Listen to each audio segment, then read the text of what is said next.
The U.S. government is investing heavily into the critical metal space, including lithium. Why is this sector so important, and what does the future hold for lithium? We're here to discuss this topic and take a deep dive into electric vehicle battery metals with Gianni Kovacevic. He is the founder and director of LithiumBank. Our audience may know you, Gianni, as the chairman of Copper Bank, but we'll be talking about copper in another segment today. We're focusing exclusively on lithium and other critical electric vehicle battery metals. Welcome back to the show.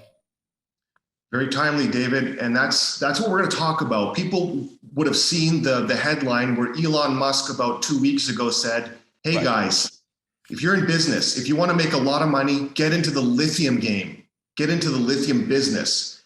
Now, I don't believe he's actually referring to going and doing hard rock mining and going and doing big evaporation ponds in Chile and Argentina. What he's talking about is the technology, where the future of that business is going. And what I'm talking about, and what I believe, this is just my own speculation, is direct lithium extraction, where the lithium comes from these briny water, various different chemicals, namely lithium hydroxide, and that is what's going to go into in billions and billions of batteries. And why am I confident this is happening? Because there are tens of thousands of people working on this. They're no longer at the last mile. They're no longer at the last 100 meters. It's there. It's happening in real time.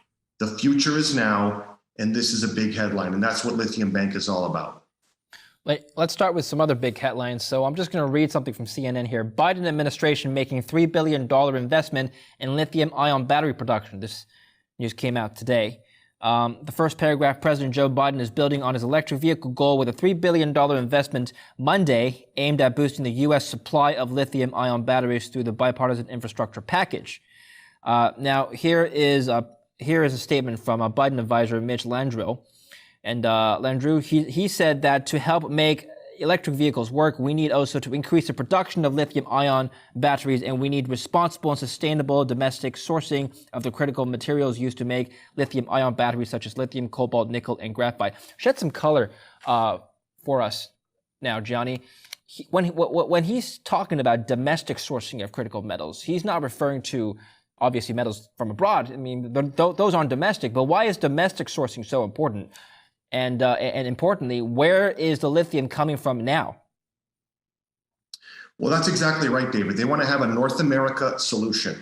And so that's where this direct lithium extraction technology is really, they're blazing the trail there on more than one project, more than one company. And so what he's referring to is having a cooperation. Canada also stepped up and said that they're going to be allocating some $2 billion to various different critical elements. And the reason is very simple. We as a global industry, everyone, we are going to be making countless billions of lithium-ion batteries. Now, you can argue the chemistry is going to change for various different types of batteries, and you can look at solid-state batteries are coming in the medium to distant future, but the common bond is always going to be copper and lithium. And we need to source, from what the world is producing in lithium today, that's going to grow by 10x in the next 8 to 10 years. So your question was, where's the lithium coming from today? Well, traditionally, it comes from those large evaporation ponds that everyone would be very well familiar with. I'm talking about Chile and Argentina. And that is a process where these large pools of briny water evaporate over a period of 6 to 12 months at high elevation, evaporating to a salt, which is then put through a chemical process to create lithium carbonate or lithium hydroxide. Another form of lithium would be from hard rock mining. We're talking about Australia, different parts of North America, where it's your conventional open pit mining, where the grade might be 1% to 2%, and that might be in a form of spodumene. And then that is mined, concentrated down to a form of lithium. And then that too is then brought into a chemical that can be put into a lithium-ion battery. But that's not the future. The future is going to occur in direct lithium extraction, where you can take this briny water. So using the LithiumBank example, our concessions, which we acquired during the bear market, we have over 3 million acres of lithium brine leases in the province of Alberta, Canada, and Saskatchewan. And this is the I believe the number one driver is a future technology and industry for the province of Alberta. They've been very vocal at the premier level, also in the federal level in Canada. Why? Because so many different technology companies are looking at this, and they're at the last 50 meters. So what's the difference? If you're in Chile and Argentina, the grade is very high, 1,000, 2,000 ppm, parts per million, where the briny water might be 80 or 100 or 120 parts per million. So one might say, well, the grade is very low. Isn't that bad? But there's a chemical process, a very simple one, where we're able to lift the grade by 10 or 20x, 30x, and then the grade is bumped up to something like 1,000 or 2,000 ppm, similar to what you would find in South America. And then you're moving a lot less water, and that water is coming with a very small footprint. Picture in the theater of your mind, you have two wells, one well that's taking the water up and another well that's going to put the water back into the reservoir. And it goes through this chemical process. And that's where more than one solution. In fact, there already is more than one solution where a company like an automotive corporation or a battery technology company or a chemical technology company, and they're going to have various different products, which they're going to be layering into these billions and billions of batteries. But where is the Saudi Arabia of this type of deposit or reservoir? Great question. It's in Alberta, Canada. And what we have staked is roughly the size of Rhode Island, David. That's how big the project is. This is a tier 1 mega project. We put out a resource when LithiumBank was a private company. We put out our maiden inferred resource on our first project, Sturgeon Lake. Now we have Hatch Engineering that's coming up with the first economic model, and that's going to be presented to the public in the next, 60 to 90 days. And that we're going to be able to fit into a comparables table with our peer group. There are other companies that are doing this type of technology that have this type of deposit and resource. And what's the differentiator for LithiumBank? We raised our money during the bear market as a private company. Our last round, which was in September of last year, was $1.50 a share. After LithiumBank presents all these studies to the market, we are still going to have $5 million in cash in the till, which means we don't need to raise money. And the most important thing, it only has 37 million shares outstanding. There are 3 companies in our peer group that have a market cap in excess of 1 billion Canadian dollars. So if you take our 37 million shares outstanding and are trading in the sort of the low dollar range here, that is, in my view, the opportunity. And if people remember the Copperbank story, which is now Faraday Copper, I was the largest shareholder. I was the chairman. I'm no longer involved with the company. I remain the second largest shareholder of Faraday Copper. And it was known for having massive amounts of insider buying. So if people look at now, LithiumBank is 1 month old, and you can see the participation from the local group. But our focus is on, don't argue with the customer, David. We want to show and grow the resource and let them solve the puzzle at the end of the day for the final product that they need for their type of batteries and their chemical process. You did IPO recently. I'm looking at the price of lithium carbonate, right? It went up 70% year to date. It's tapered off a little bit from its highs from a few months ago, but it's still near its all-time highs. Was the timing of the IPO coincident with the price of lithium? Well, we've been working for 4 years very quietly. And anytime that you're creating a company with an idea, in this case, it's of course, a lot of your listeners follow junior mining, and it's very nice to participate in these types of companies. But you understand the DNA of a junior mining company, there's many different moving parts. One, which is often lacking, is focus. I'm involved with one company at a time, and I saw the window. I saw that the demand for lithium was going to grow by 1,000% in this decade. You want to be in the lithium business. What you don't want to be is telling the chemical and the technology company what kind of chemicals they're going to put into their batteries. I don't care about that. I provide them the lithium. They will make that decision. So when this company was structured, there's a good saying, and I believe it was Jim Grant or maybe it was someone else, and he says like this, I'm paraphrasing here: successful investing is having everybody agree with you later. Of course, the timing is important, and the market is nervous now. The lithium price, in my view, is not sustainable at these elevated levels, but we don't need these elevated levels. This is something that's been driven because of overwhelming demand and not enough production, which is why so many companies are going to be assisting people and groups like LithiumBank to get that last 50 meters in this race to provide what is, really going to be a growth industry for the rest of your life. The price of lithium has risen more than 4 times since 2021. So, I mean, that's a huge growth factor for any metal, let alone something that's not very liquid. So tell us what happened in the last 2 years, year and a half. Well, it finally caught up. People, my friends at Benchmark Mineral Intelligence have been telling the industry, now I'm talking about the automotive industry, they talk a big game that we're going to make all these electric cars, but where are you going to source the materials? Right. And Simon Morris, who's the head of Benchmark, he was actually saying these guys are going to have to do a Henry Ford. They are actually going to have to own the mine.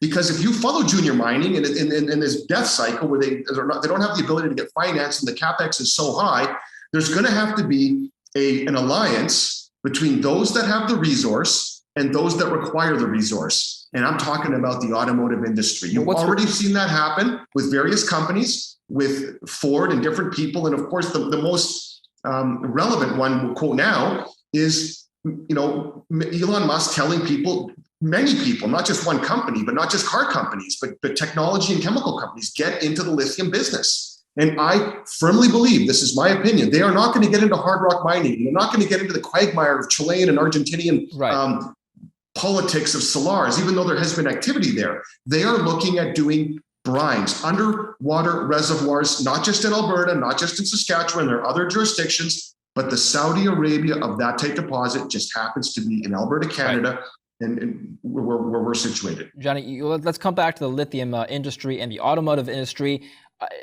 Elon Musk and other automakers, Tesla and other automakers, they're looking at the lithium price and they're thinking to themselves, our input cost just went up 4 times in the last 18 months. What's their next move? Their next move is to get into the business. So if we were to do and I'm being a little bit cheeky here, but if this company, which has a $1 trillion market cap, I'm talking about Tesla, of course, if they were to actually say, you know what, put 100 people, 100 really smart people on this technology, just get me 4 or 5 types of end product that we can work with at the next stage to see what's going to work for our lithium ion batteries. I'm not being cheeky, but in 12 to 24 months, you could see production, massive amounts of production. They have to have this type of effort. And I believe that's what's happening in real time. I believe there is this initiative, and we've seen this type of activity where these companies are getting involved in not the lithium mining business, David, not the lithium evaporation business, in the DLE. What is the final solution there? And that's what they're going to have to do, because we know that they want to make this massive amount of vehicles. How big is the vehicle market in the world? It's around 90 million units. Maybe it's a little bit less after COVID, but it's somewhere there. And everyone talks about having 20 and 30% of the new vehicles that are made eventually going more than 50% in this decade. How are we going to make all these millions of cars? That's a great point. I mean, Biden's plan of having half the entire automotive fleet of the U.S. be electric by 2030. I mean, that's a separate discussion on its own. But I mean, very quickly, Gianni, how could that happen? They're going to have to do something like a Manhattan Project. It's going to have to be all hands on deck, and they're going to be giving this. What is this? This $3 billion the United States has allocated, $2 billion in Canada. This is nothing. This is a rounding error. You're going to see something much larger. And why? Why are corporations going to get involved and solve this last little piece? Because the prize is so big. And it reminds me of back in 1937, 38, when they first discovered oil in Saudi Arabia. And Harold Ickes actually sent a team of geologists led by de Gaulle, the foremost geologist in America. And they were sent to assess the size of Saudi Arabia's oil deposits. And the team came back and said, "Sir, I don't think you understand. What they have in Saudi Arabia is the single greatest prize in all of history." It was unbelievable. And if you can, solve this last piece, this is the new prize, is being able to simplify the battery, having chemistries that'll work with products that we can readily deliver to the market. And I'm talking about aluminum, copper, lithium. and at the margin, nickel and maybe some other products. And Yes. Those are the things like cobalt and manganese. They're the ones that are going to be substituted and tweaked, and the proportions are going to change. We can provide this lithium to the market. It is going to grow by 1,000% in this decade and probably by 2,000% by the end of the next decade. And it's going to come from the future extraction technologies in that industry. And it's going to be led by many corporations. And that's actually happening right now in real time within the backdrop of what is a little bit of a nervous market. Are you surprised that the governments are stepping in and making investments in this area? I mean, why not let the private sector take care of it? I'm not saying it's good or bad. I'm just wondering why the governments have a vested interest in increased lithium production at home. Like you mentioned, most lithium production is happening abroad, and I understand maybe this might present a security risk, but keep in mind that the major users of lithium right now are private auto manufacturers like Tesla. Elon Musk could buy some mines here in the US or in Canada, like yourself, and the issue will be sorted out by the private sector. Why does Biden need to step in? Well, there's a well-circulated chart right now. People may have seen it where it says which country sources battery. And of course, this is a bar chart. And who's the biggest provider of all these? It's China. China across the board.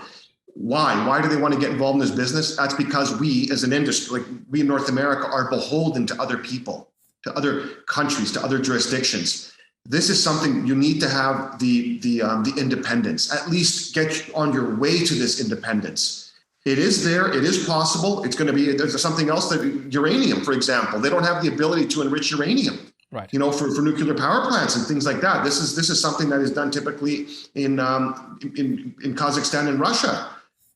These things cannot change in a month's notice. These things take many, many years. And so this is why I believe we are in a time already during the Trump administration. This was already a time of having more independence. This has continued, even though you have now Biden's the Democratic Party is now in charge. And this theme has continued. I don't think that's changed very much at all, this having independence. And for these things, I'm talking about independence from China.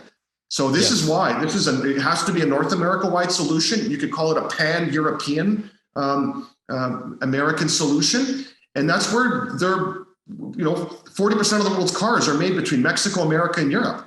They have to have this solution. And of course, they have all this lip service. They're talking about having, X% as electric cars. It's already 2022. How is this going to occur by 2030? So it's an all hands on deck. And it's a fantastic opportunity. I call it a speculation, but it's a speculation with a very interesting backdrop. It's going to be multi-pulsed, both for copper and for lithium. Lithium's in pulse number 3 now, copper in pulse 2 from its lows. And this is going to continue. This is not stopped. And I think this is a trade that's going to continue, even though right now there is nervousness in the market and people just have to, stay alert and be aware. Let me just close on the price. You said earlier in the interview that you don't think the current price of lithium is sustainable. I'm curious as to why not and what you think is a fair value down the line. Well, the commodity is up 5x, we'll call it. Yes. And when more of these products are going to be able to be delivered to the market, and if some of these companies are actually going to do a Henry Ford and own an operation. And for a company like Tesla with a $1 trillion market cap, for them to say, let's allocate $1 billion to have our own process, once they have their own process, David, and they have a product or a production facility that can produce 30 or 40 or 50,000 tons of LCE per year, they're going to be independent. They're not going to require the price, but that's also going to put less pressure on the rest of the industry. And that's where I think there's an opportunity right now, because we at LithiumBank, we're not going to be building a big production facility. This is something that is that kind of your well, you already went public, but is that kind of your plan down the line to be acquired by an auto manufacturer? Partnership is the key word there, or an acquisition, but it's not going to be anywhere here. We have just gotten started. Our first economic model will come out in the next 60, 90 days. And we have a peer group. People can go and download our presentation or just look at the other, what is the market value and how far along the value chain are some of these other companies. We're unknown. We've been public for 1 month. And that's why the job is to educate the market on what we do, what we're doing, how we're doing it. And our business model is not to create a big production facility, but to partner with someone that has the means to be able to do this production facility. Excellent. And that's our focus. And, I think Alberta is a fantastic jurisdiction to do that. We have a very supportive government atmosphere there. And stay tuned. I think people will continue to hear a lot more. Remember the words DLE, direct lithium extraction. And where are those types of deposits? There are 5 or 6 places in the world. Alberta, of course, I've already noted, has the largest such reservoirs. Okay. Well, I'm looking forward to developments from your company and more news out of the lithium market. Thank you, and congrats again on your IPO. Welcome back to the show, and I'll speak to you again next time. A lot of hard work to come, and let's monitor the market, and let's see what happens. But copper is your barometer. Let's see what happens there. 10% correction so far. Still not a bear market. All right. Not yet a bear market. We'll keep tabs on it. Thank you for watching Kitco News. I'm David Lynn. Stay tuned.